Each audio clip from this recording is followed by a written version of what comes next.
Hello, people of the internet. This is Ty, aka Finch Zero here. Just thought I'd take some time to make something of a bit of a podcast, just as a bit of an update as to where the Millennium Exile project is and what's going on with it.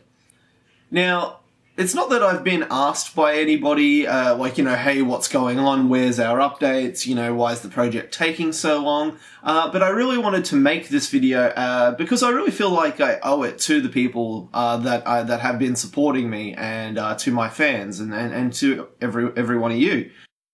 Yes, the project is taking quite a bit of time. For those who have been with me from the start, even before I even made this Millennium Exile Facebook page, many of those people would be just direct friends and family, but many of you would know that it's been a long time in the making, and I really wanted just to address a few key points as to why it's been taking so long, why it's in the state that it is, and why it takes so long for content to get made. And to that, I guess I really just wanted to make this video and take this time, because otherwise it'd just be a novel of text, and no one really enjoys reading long-winded posts. Anyways, on to a little bit of an update as to where Millennium Exile is and why it's taking so long. So, Millennium Exile is taking a while, mainly because, there's different facets to why the project takes the amount of time that it does. The first constraint that we have placed on us is money. Now, there's only a finite amount of money to be able to spend. So when we're breaking this down, this project and the way that I'm tackling the project in particular is coming from a standpoint where I'm commissioning and I'm hiring artists to draw for me. And it really works very well. And I've made good friends with a lot of the artists that have drawn for Millennium Exile. Unfortunately, I have lost a couple of friends, and we'll get into that a little bit later. But all of the artwork I design. I design all of the characters and all of the story. I write everything personally myself. But everything that has a visual to it, I actually do a rough of first. I design it in my head. I dream it up in my head, should I say, then I put it down on paper. For those of you who might be hearing some noise in the background, that's my dog Kita with a squeaky toy that she's recently been bought. Hey? Yes, you're a good gal. So please, I'll try to keep the squeakiness down to a minimum, but just be aware that she's in the room with me here, and she just brought the toy in. Because I'm a decent artist. For those of you who know me, you certainly know that I can draw. I'm certainly capable. And that's not me trying to sort of blow my own horn there. I'm decent. But, and this is where I'm not blowing my own horn. This is how I can say that I'm not being a bragger by admitting that I can draw, and that's because I know my limitations. I know what I can and I can't do. For instance, I know that I can't draw the way that some of these artists that are drawing for Millennium Exile can. I know that my art style is limited, and I know that the amount of positions that I can draw, like the poses, I know my talent is limited. When it comes down to it, these guys that draw with Millennium Exile, they are professionals. They are the creme de la creme, if you will. They make me feel like my artwork is that of a third grader. And that's not putting a bad spin on it. That's not being overly negative either. I mean, my partner, she often tells me that I've got, some fantastic talent and that I'm not that far off these guys, but that's the difference between her insight to my artwork and mine. No one's closer to my artwork than me, and I know what my limitations are, and I know that those limitations can just easily be broken by networking, and that's what a producer and a creator does. They work with other people. You don't see just one person making a Hollywood movie. Excuse me. Now, it takes actors, it takes script writers, it takes a production department, it takes special effects, it takes so many different types of people, and they're all hired under that banner, under that main person that runs everything, or that main company. Now, I'm in no way saying that Millennium Exile is that big and that grand as to be compared with a Hollywood production or even any sort of, professional production. Millennium Exile really did start off as a personal project that I just wanted to get out there and I wanted to share with the world. But when it comes to like an online presence, if you're not writing that kind of detail, then you really need to be relying on visuals.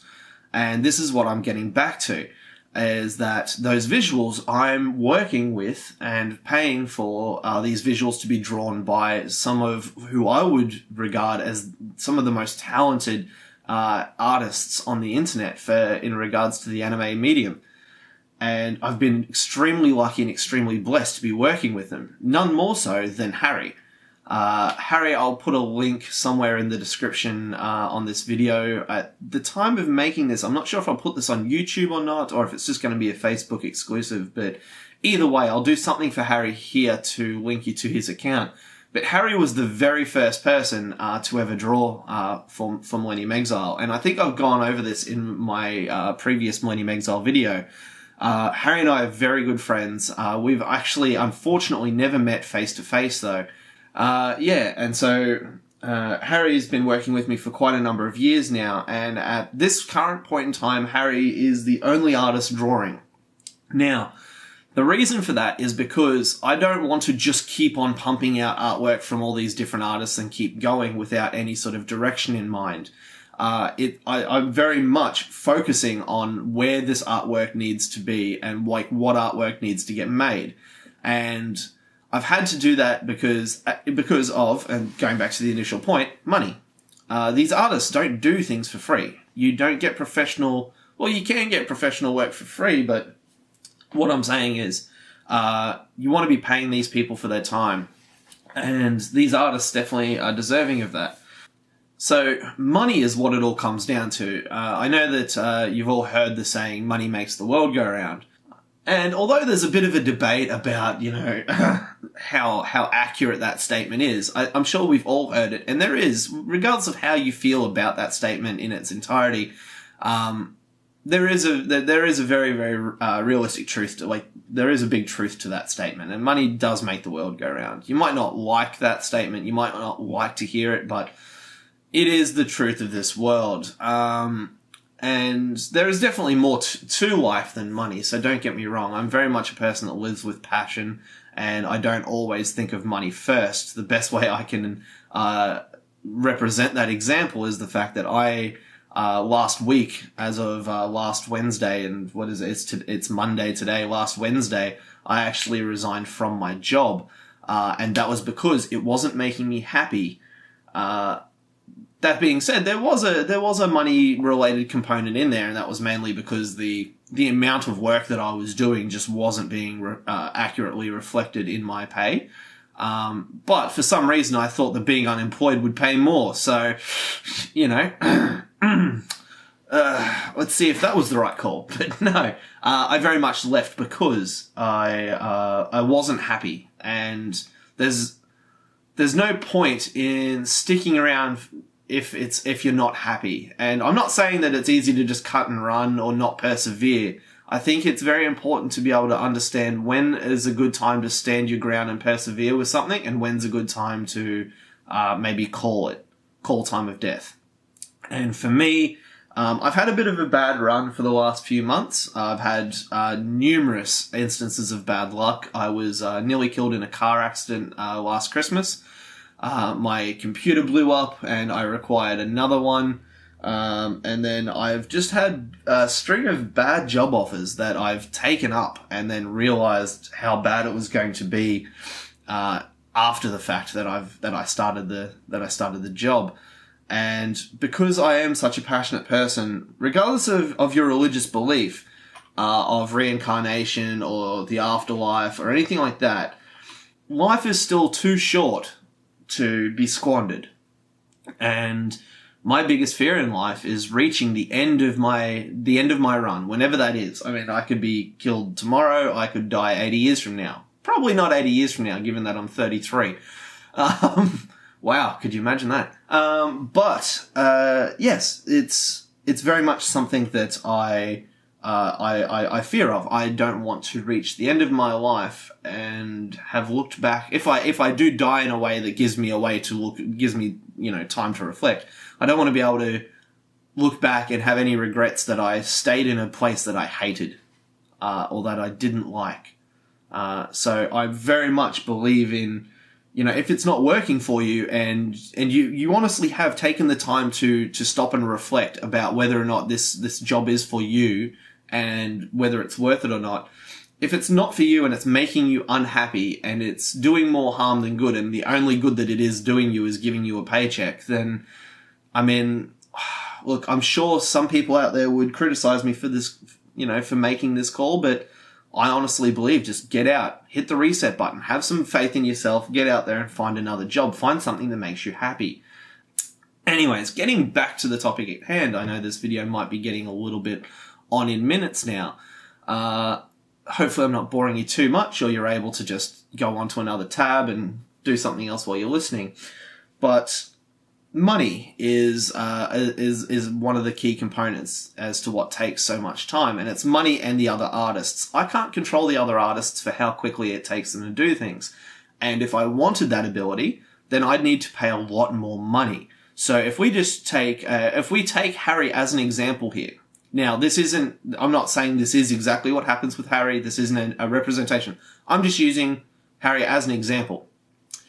If I wanted my artwork, turned over in the space of a week, and I needed artwork from Harry every single week, then I would need to make sure that I'm paying that much more for the product that I'm paying for, because essentially I would be telling Harry, hey, I need to be the number one priority in your life. I need to be more of a priority than your full-time job.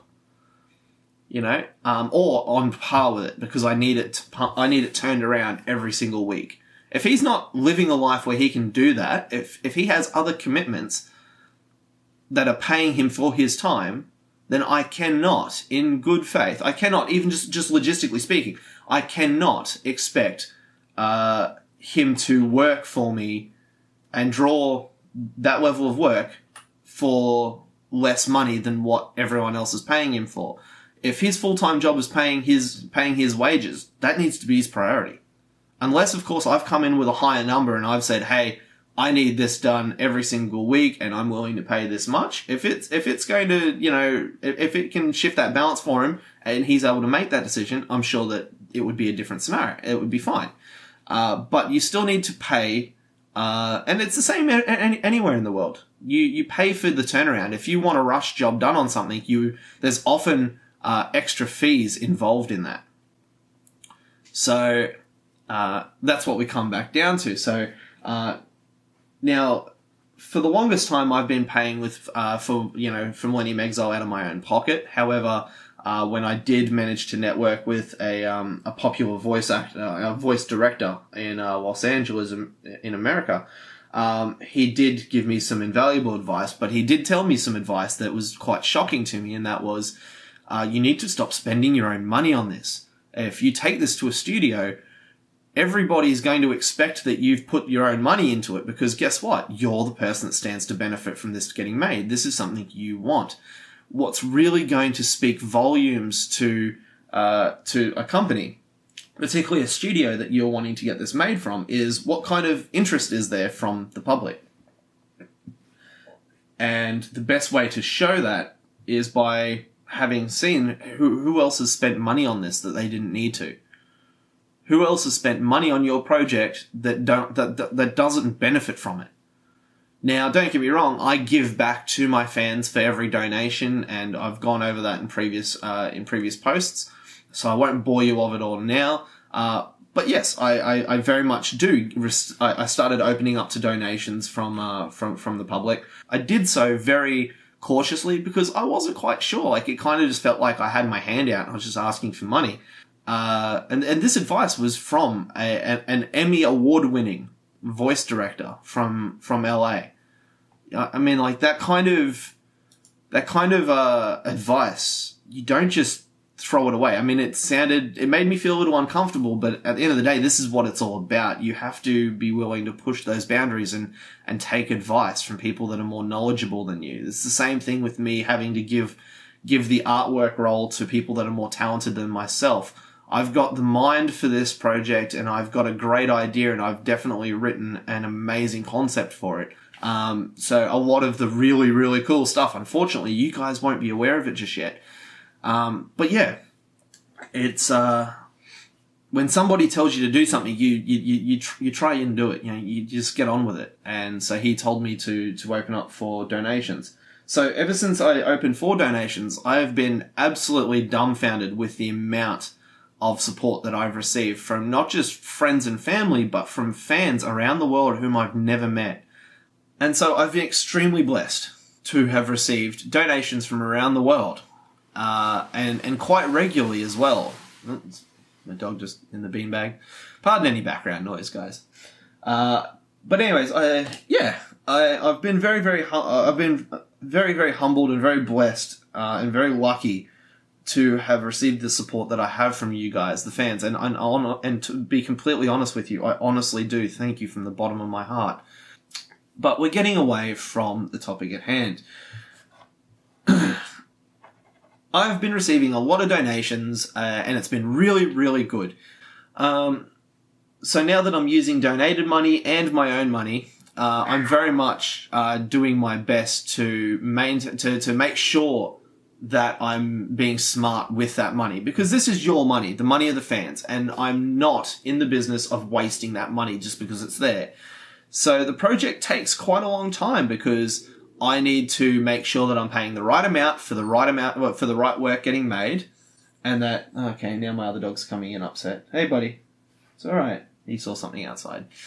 Anyways, I've got to make sure that I'm paying the right amount of money for the work that's getting made on a timeline that's realistic and feasible, with all other things considered.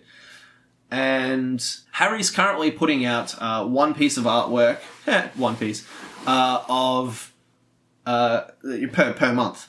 And that's all that he's very much able to do given his time restraints. He is a very popular artist. He's got his own life going on as well.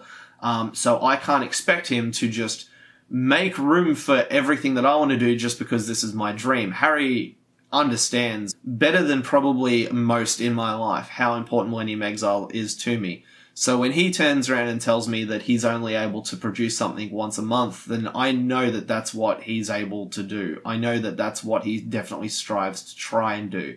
But I know that he's not just putting me off because he's lazy. That's not who he is. That being said, I have worked with a few artists that have, for lack of a better term, dicked me around. And this is where we come back to how I've lost a couple of friendships over this. And certainly they haven't all been friendships. Some have just been artists whom I've paid for artwork to be done, and I haven't seen it for a year. That's absolutely not acceptable. And those people certainly didn't just do it to me. They've done it to everybody, and they really have. One artist in particular who I will not name. He has the most amazing style of artwork, and I would love him to still be drawing for Millennium Exile today. He did this most amazing picture for me, and it took over a year, but he was breaking every deadline that he set. He was not in communication with me. He was not addressing that it would take longer, and he absolutely required payment up front. And it was an absolute shame given just how popular he was. And it was, even when he came back to me after a year and asked for another chance and said, hey, I know that I messed up, and I know that I didn't conduct myself in the most professional way. Can you give me another chance? I tried to negotiate on terms with him a different price, and that I'd be getting, and that I would instead be paying after the artwork was completed. And I don't know what his issue was, but he had a very different grip on reality than I did. He definitely saw life through a different lens, because he wanted to keep his pricing structure the same and still wanted payment up front. He didn't want to negotiate, even though he had severely messed up. And he'd actually ruined his online reputation. He still gets a lot of views online, but I'm really not sure how many people actually trust him anymore, because I still visit his DeviantArt page from time to time, and a lot of people are still complaining about not having received their work. A lot of people are warning other people away from him. So he really has messed up his reputation. It's it's a crying shame, just because of the sheer amount of talent that he has. So, you know, it's neither here nor there, but that's something that I do deal with the Millennium Exile project, is dealing with artists of all genders, all types, all race, all nationalities. And it can be challenging. They're certainly not all good. They're all good and talented, which is why I'm reaching out to them, but not all of them are good people, and unfortunately you don't find that out until you work with them. You can look up their reputation, you can look up their previous works and ask about, but you can only get so much information until you work with them firsthand. And sometimes it works and sometimes it doesn't. I actually lost a dear friend who had been drawing for the Millennium Exile project for quite some time, mainly because his again, I won't go into details or specifics or names, but mainly because he wasn't taking payment first, which was fine. He was very much being realistic in that if he wasn't, that he would wait until he'd finished before I'd pay him for the work. So it wasn't like he was, anywhere near as bad as this other artist, but he still wasn't producing the artwork. And I went over a year waiting for artwork from him. And it was disappointing with him because he was a good friend of mine. We spoke often on Facebook. We had each other on Facebook, our personal pages. And I was offering my home up to this guy. He wanted to visit Australia, and I was willing to put him up in my house rent-free. He just had to sort of pay for his own food and that sort of stuff and make his way around. He wanted to try and live in Australia, and I very much said, hey, look, if you need someone to nominate you, I'd be happy to, but provided that you come here and stay here first. Get a sense of what Australia's about. That way you know what you're getting yourself into. And I at least meet you so that I know who I'm, exactly who I'm nominating to come into the country for a working visa. And unfortunately, and he knew how important Millennium Exile was to me.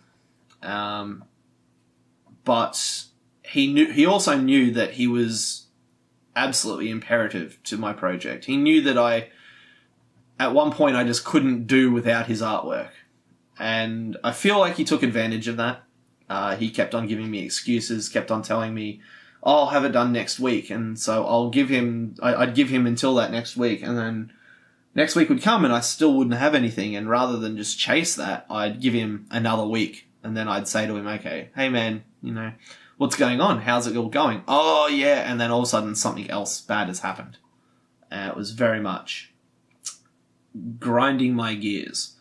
I eventually got to a point where I had to make the hardest decision to whether or not to keep him or not. His artwork was amazing and I really did love it. And I still do. And I still love the artist. Like he's a great guy. I'm sure he's a great guy, but I really was starting to feel like I was being taken advantage of.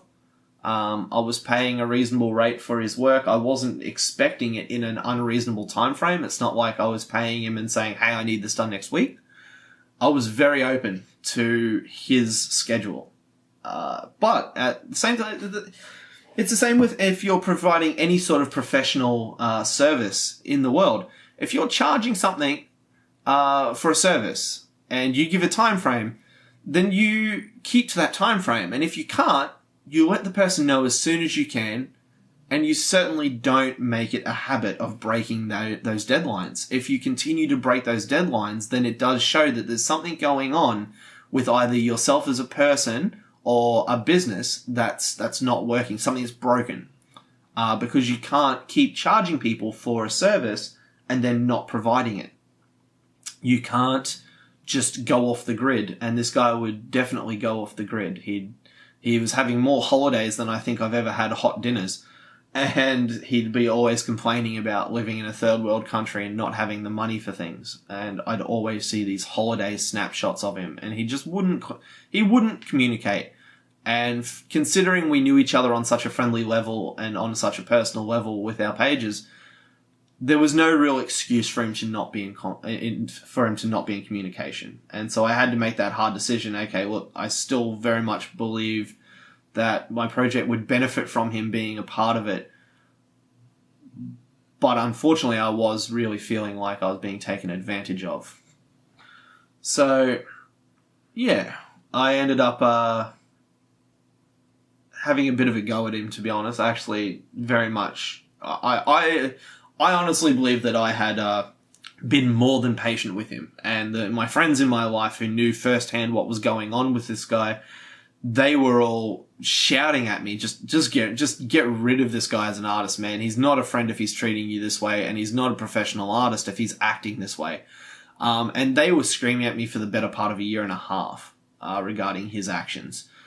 And, I didn't listen to them for the longest time because I don't believe in just giving up on people without having done everything you can to try to rectify the situation. And I tried talking to him a lot about it. Anyway, this is starting to get a little bit gossipy, but this is giving some insight as to what I have to deal with sometimes in regards to artists. Some artists, like Harry, can quickly turn into some of the best people you'll ever know, professionally and personally. And then some artists can absolutely become a nightmare from the get-go, where they take your money and they basically do a runner with it. And then some artists you can befriend, and then for one reason or another, whether it's personal or professional, it falls on its face, and it does cause a bit of it's more time that needs to be consumed by yourself to try and sort all this stuff out. I'm not Ty I don't always act as Ty as I would in my personal life when it comes to Millennium Exile. When it comes to Millennium Exile, you very much have to be professional. You have to be well spoken. You have to think before you speak, unless of course you want to be, controversial. But that's not what Millennium Exile is about. This is just me trying to achieve a dream, and me, trying to bring that dream to the forefront of reality and try to actually have it made. So I'm not a gossip channel. I'm not trying to slander anybody either. But it does give you some insight as to what I have to deal with. I have no idea how long this is going to have gone for by the time I cut and edit everything together. If this video / audio / whatever this is has gone for too long, I do apologize. For those who have listened from start to finish, I very much do appreciate your time. Thank you very much. Please let me know if you want some more of these in the future, some little updates where I could maybe even do a personal... I could actually take the time to personally explain some of the backstories behind these characters, or maybe talk about some of the design processes or something like that. But yeah, that's very much why Millennium Exile takes as long as it does. It's money and communicating with artists and their deadlines and their timelines. On top of all that, I don't want to rush things, first and foremost. I don't want to rush this. If I go all the way to Japan or all the way to LA, as I'm very much fixated on going to LA first, it would be my intention to sit down with Netflix and have a conversation with them. I need to look into the logistics of that. It's not a pipe dream. It's something I'm taking very seriously. Some people might scoff at that. And guess what? You wouldn't be the first people. You wouldn't be the first people to have scoffed at that and called me an idiot for trying, or for, being unrealistic. But at the same time, I have very much been scoffed at my entire life for trying the things that I've tried. And when I do achieve them, it makes it feel all the more, it makes me feel all the more accomplished for having achieved them. But I never fail to prove people wrong in my life who don't believe in something that they believe. And so it's fine if you don't think it's an achievable dream. It's because guess what? It's not your dream. It's not your life that I'm wasting. It's my own time. That's cool. But at the end of the day, I'm not hurting anybody, and I'm not wasting anyone else's time but my own if this doesn't happen. But I very much believe that it will. It's just there's still a lot of work to go. There's still a lot of ways that I can mess this up. So I need to keep my head down and remain humble. And I need to just keep working as hard as I can. And the reason that I'm working as hard as I can and taking so much time with this is because I'm a nobody. I don't mean that. I don't want to wrap myself out. I'm not trying to be negative, and I'm not trying to say bad things about myself, or I'm not being down in the dumps. I'm being honest in regards to a production like this. You walk into Netflix or you walk into an anime studio, what reason do they have to listen to you? What's on your resume? What have you created already? Nothing. No, I was retail management in Australia for a while and I'm a photographer. So what reason do they have to really give you that time? To give you the time of day to stop and listen to your entire pitch? So because I'm a nobody from an industry standard, I need to work that much harder to make sure that I get seen. That's why my demo reel looks as good as it does. That's why my demo reel is going to sound as good as it already is starting to sound. That's why I'm keeping it at 100% off the internet as well. Because my demo reel is really going to sell this. This isn't me just saying, I want to make an anime, and I just want, look at my artwork. Everyone look at my artwork. Yeah, look at it. Oh, can someone make an anime of this? Like, it's not what I'm doing. I very much am trying to be as realistic as I can about all this. Working with the money that I have, working with the donations that I have, and making sure it all gets spent as smartly. I know that's not a word, but trying to spend it as smart as possible. I very much need to make sure that I'm taking the time to do this so that it's done right and it's not rushed. Even if it takes me another 8 years, I want to be able to look at this and say, hey, I gave this 100%. I didn't hold back on anything. But I'm by no means is it going to take another 8 years. I'm really hoping to jump on a plane sometime in the next year and a half, 2 years. I'd very much like to get this over and done with. But again, it does come back to money and time. Time from the artists. I've got the donations have made sure that money isn't so much of an issue anymore. And I do appreciate everything again, guys. I love you all so much and thank you. But yeah, that's about it. I can't control the amount of time that it takes. And I'm very much looking to work with more artists that can help expand. It's all just about finding the right artist for the right price. A lot of the times you find these amazing artists that are very commercial. They're very, very well known. And they are totally charging for their popularity. I'm not saying that their work isn't worth what they're charging. I'm sure that in a commercial field, it's what it's worth. But from a private sort of standpoint, I just can't pay what they're asking. Some people ask for like $300 per picture of like a bust from the chest up. I can't be doing that. Like I was paying like $200-300 for my environmental art. And for those of you who have looked at the environmental art, it's insanely detailed and it looks amazing. But there was a lot more detail, and there's a lot more detail put into those environmental sceneries than there was in some of these quotes that I'm receiving from other people. And I very much think that they charge an unrealistic amount because they've got that fan following behind them. So it's probably not an unrealistic amount, because if people are paying it, then hey, it's not unrealistic. But it's certainly not within my budget, and I want to make sure that I'm not just blowing through my entire donation pool just to have one awesome drawing from some guy that I look up to. You know? It's very much more achievable for me to pace myself, pace the money, and just draw it out for a little bit longer to get more artwork drawn for your money, rather than me just spending it because I'm some huge gushing fanboy of someone else's, artwork for $400. So anyways, that brings us to the end of this little podcast. Again, for those of you who have stuck with me to the end of this, thank you very much. I just wanted to provide a little bit of an update. So yeah, hope you guys have an awesome week. I hope I have an awesome week. I'd very much like this string of bad luck to end. And who knows? Let's see what happens in the future. Until next time, guys, take care.